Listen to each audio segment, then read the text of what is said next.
il y a une zone optimale par rapport à la gestion de la télécommande et il faut bien viser le laser. Non, quand même. Ici, hein. Bonsoir. Bonjour d'ailleurs, en fait il fait nuit, mais... Il fait nuit. Alors, quand on parle d'intelligence artificielle, en général, les premières images qui viennent à l'esprit, c'est des choses un petit peu anxiogènes. J'avais préparé ce slide, évidemment sans savoir ce qu'allaient présenter les autres intervenants aujourd'hui. Je me rends compte que c'est assez pertinent finalement. Puis en fait, je brûlais d'envie de mettre une photo de l'ex-gouverneur de Californie dans mon slide deck. Enfin, c'est pas ça. Quand on parle d'intelligence artificielle, en général, on parle de thématiques un peu anxiogènes. On parle de quand les machines vont prendre le contrôle, quand les machines vont se rebeller.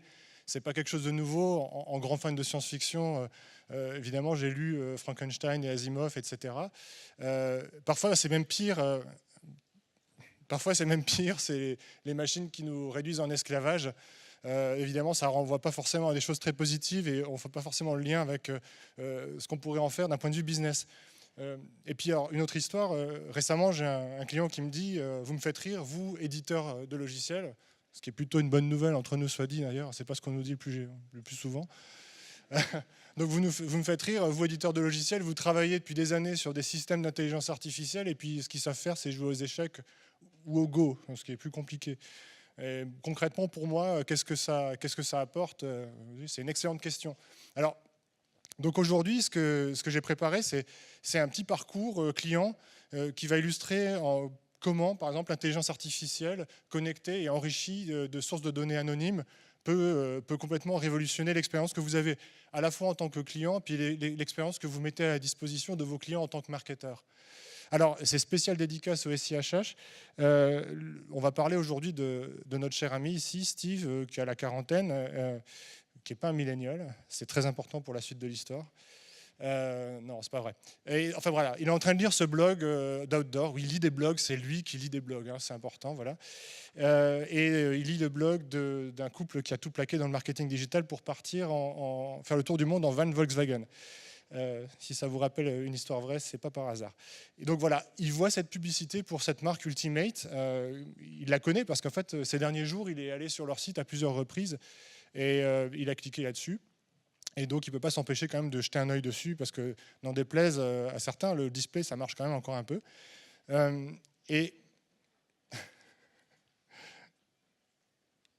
Zut, voilà, c'est ça, c'est bien, mais... Voilà, c'est ça. Ok. Et il finit par atterrir sur la page d'accueil du site. Et ce qui l'interpelle un petit peu, c'est qu'on lui met directement sur la première page du site le produit qui spécifiquement l'intéresse lui. Il est déjà venu voir cette montre ces derniers jours. Et puis bon, il trouve que c'est pas mal, mais il ne peut pas s'empêcher de se demander en bon parano, est-ce qu'ils sont en train de regarder ce que je fais, etc., etc. Alors, plus tard dans la journée, il retourne sur le site et... En fait, ça vibre quand ça ne marche pas, c'est assez étrange comme sensation. Donc plus tard dans la journée, il retourne sur le site avec son ordinateur portable. Et cette fois-ci, il est bien décidé à passer à l'achat, ou en tout cas, il est un petit peu plus loin dans le parcours. Et puis, en allant sur la page de détail du produit, il y a un truc qui le frappe particulièrement, c'est qu'on lui propose 2 produits en recommandation. Un sac photo, vintage, exactement ce qu'il adore, et un livre sur le trail running. Bon. Ça l'interpelle, et puis il se dit, le sac photo, par contre, il y a mon nom écrit dessus. C'est promis. La prochaine fois que je cliquerai, ça marchera. C'est promis. C'est promis, la prochaine fois, cette fois-ci, c'est le cadeau que je me fais à moi-même.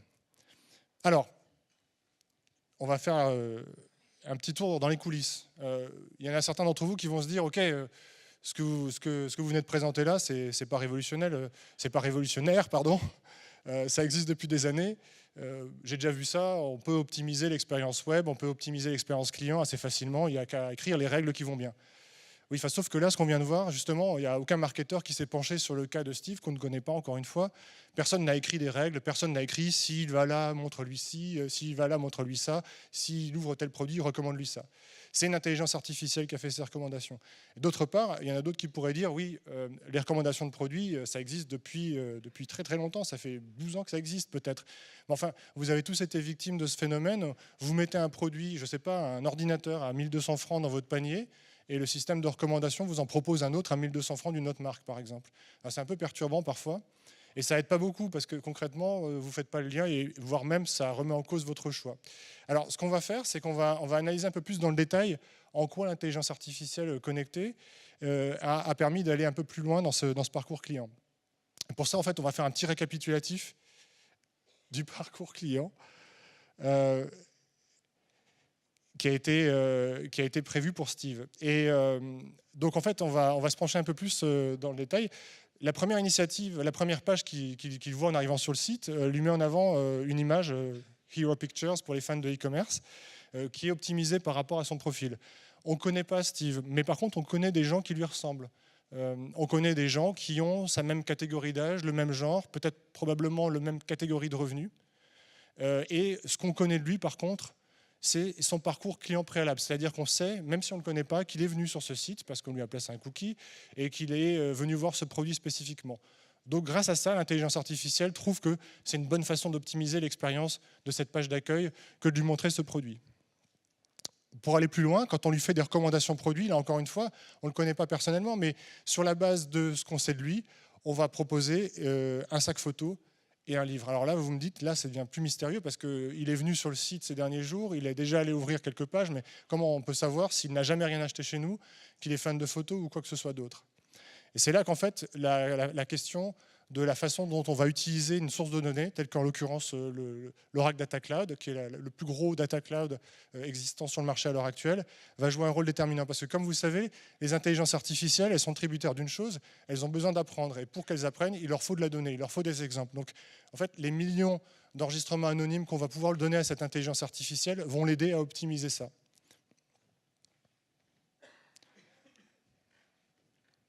Ah, c'est étrange. Alors, qu'est-ce qui s'est passé ces derniers jours? En fait, ces derniers jours, Steve a consulté plusieurs sites web. Notamment, il a fait des recherches pour partir en voyage à l'étranger, par exemple à Zurich. Ah oui, ça, il y en a qui suivent quand même. Donc, il a fait des recherches. Donc, quelque part, on se dit, voilà, il cherche à aller à Zurich bientôt, et puis il aime les restaurants japonais. Pas les sushis, hein, les restaurants japonais.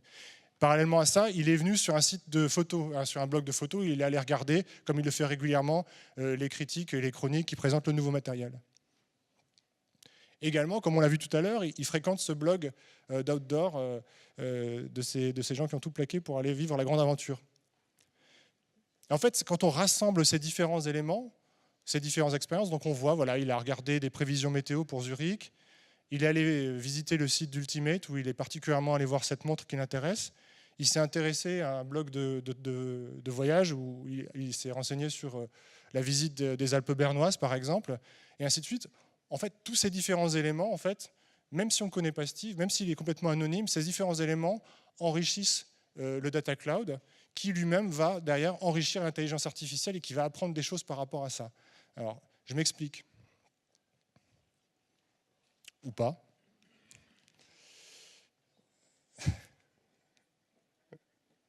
Voilà. Alors, par exemple, le fait qu'il ait fréquenté ce site d'horloger ou qu'il ait fait des recherches pour un déplacement à Zurich va nous permettre de définir des choses. On sait par exemple qu'il est sur le marché pour potentiellement acheter une montre, ou au moins ça l'intéresse beaucoup. On sait qu'il est potentiellement sur le marché pour un voyage à Zurich. Mieux encore, on sait qu'il va voyager dans les 7 à 14 jours qui viennent parce qu'il a précisé des dates dans le site qu'il a fréquenté. On sait qu'il aime la nourriture japonaise, on sait qu'il aime les montres et les accessoires, et on sait qu'il aime même spécifiquement cette marque. Ça, c'est très intéressant. Alors, concrètement, comment est-ce qu'on peut après, derrière, faire des choses avec ça? En fait, ce qu'il faut savoir, c'est que ces informations... je suis sur le marché pour quelque chose, c'est des choses qui existent aujourd'hui. Par exemple, à l'heure où on parle, on a dans le Data Cloud Oracle environ 1,5 million de profils anonymes de gens qui sont sur le marché pour quelque chose, des biens, des services. Et ces éléments-là, l'intelligence artificielle va les utiliser. Elle va aussi utiliser d'autres éléments. Le blog photo va permettre de savoir qu'il est fan de matériel de photographie, que c'est peut-être son hobby ou que ça l'intéresse. Le blog d'outdoor va permettre de voir que c'est aussi quelque chose qui l'intéresse à titre personnel et que même peut-être il fréquente des sites d'information dans ce domaine-là. Et puis pour finir, sur l'aspect voyage, on sait qu'il s'apprête à faire un déplacement. On sait qu'il s'apprête à faire un déplacement sur Zurich de par le fait qu'il a fait des recherches, site météo par exemple, site de voyage ou site de vente de billets d'avion. Alors, ça pourrait fonctionner exactement de la même façon. On sait qu'il est intéressé par les voyages de manière générale et qu'il est sur le marché pour ce genre de choses. Donc en fait, les expériences qu'on a vues sont alimentées par, encore une fois, 2 types de choses. Les données qu'on a sur lui, c'est-à-dire presque rien, juste ce qu'il est venu faire sur notre site ces derniers jours, de manière anonyme, mais également par le fait qu'il laisse une empreinte digitale anonyme qui correspond à l'empreinte de peut-être d'autres personnes similaires qui s'intéressent au même sujet. Et c'est grâce à ça que l'intelligence artificielle va essayer d'optimiser la combinaison et qu'elle va lui recommander un sac photo et pas une deuxième montre, par exemple, et un livre et pas, par exemple, un sac pour mettre un ordinateur portable. Ce qu'il faut savoir également, c'est qu'on aurait pu optimiser l'expérience d'une façon un petit peu différente. Dans le cas qui nous intéresse, Steve ne reçoit pas d'email, mais on aurait pu lui envoyer un email et on aurait pu lui faire une recommandation de produit dans l'email qui serait adaptée au moment où il ouvre l'email. Et là, l'intérêt, évidemment, de cette chose, c'est que ça va vous éviter ce syndrome que vous avez aussi tous vécu, qui est que vous venez d'acheter un produit et on vous retarget, on vous remarket dessus, et puis mieux encore, on vous envoie un email alors que vous venez de l'acheter et on vous recommande d'acheter ce que vous venez d'acheter. Là, en l'occurrence, l'intelligence artificielle va choisir un produit et ce produit va s'afficher dans l'email au moment où l'email est ouvert et pas au moment où l'email est envoyé. Alors concrètement, pour finir en 2 minutes, à quoi ça peut ressembler? Et là, ça va finir sur une note très positive. Donc évidemment, l'objectif, c'est que ce système d'intelligence artificielle soit facile à prendre en main, idéalement avec une intervention de l'IT la plus minimaliste possible. L'objectif étant vraiment de le mettre dans les mains des marketeurs. Ça va nous permettre de suivre combien de recommandations sont faites en termes de produits, combien de recommandations sont faites en termes de promotion, et est-ce que ces recommandations sont acceptées? Et le système va se nourrir de ça. Donc il va aussi se nourrir du feedback, du fait que le client n'accepte pas les recommandations. Et pour aller un petit peu plus loin, on va évidemment pouvoir faire un reporting assez précis là-dessus, on va pouvoir tester ces différentes choses. Et pour pouvoir tester, il faut pouvoir comparer notre groupe de contrôle. Là, par exemple, ce qu'on voit dans la partie basse, il y a un taux de conversion autour de 4, OK, en e-commerce. Pourquoi pas.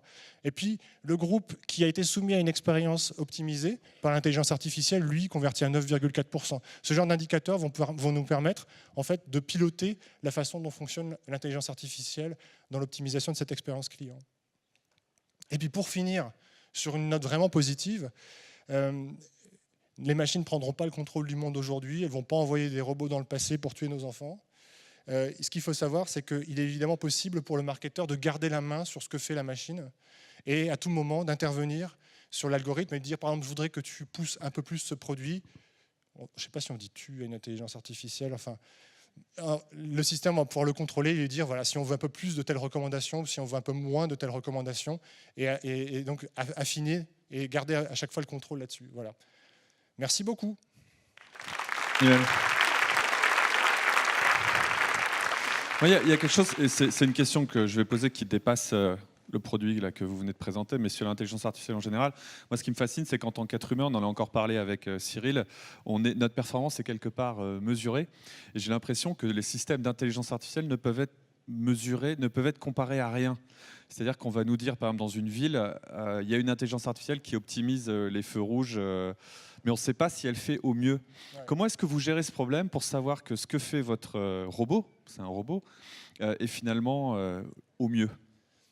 En fait, l'idée là vraiment, c'est d'offrir une intelligence artificielle qui a un rôle très très particulier, qui est prête à l'usage dans un domaine vraiment spécial. En l'occurrence, c'est de vendre plus sur un site e-commerce. Et donc, de ce fait, on arrive à quantifier. C'est pas une plateforme sur laquelle on va pouvoir développer des algorithmes, on va faire de l'exploration. Là, l'idée, c'est vraiment on optimise l'expérience client pour convertir plus et grâce au système d'analytics, on va pouvoir par exemple voir que tel groupe qui bénéficie de ce service-là convertit mieux que tel groupe qui n'en bénéficie pas. Donc c'est peut-être aussi une source d'espoir dans ce qu'on nous dit être un combat contre les machines, c'est que finalement elles sont capables de travailler qu'avec ce qui est mesurable. Alors que dans la vie d'une entreprise, il y a plein de choses qui ne sont pas mesurables, par exemple la réputation, ouais, tout à fait. Ce genre de choses. Ouais. On avait une discussion hier concernant la musique. J'utilise des services de streaming en ligne, comme pas mal d'entre vous. Évidemment, tout ce qu'on fait là-dessus est traqué et on va alimenter des algorithmes qui vont nous faire des recommandations tous les lundis matin. Mais par contre, chez moi, j'écoute des vinyles et alors ça, c'est génial. Personne ne le sait. Enfin, sauf les gens qui sont avec moi. Merci beaucoup. Merci Emmanuel beaucoup. Ledrich. Bonne soirée.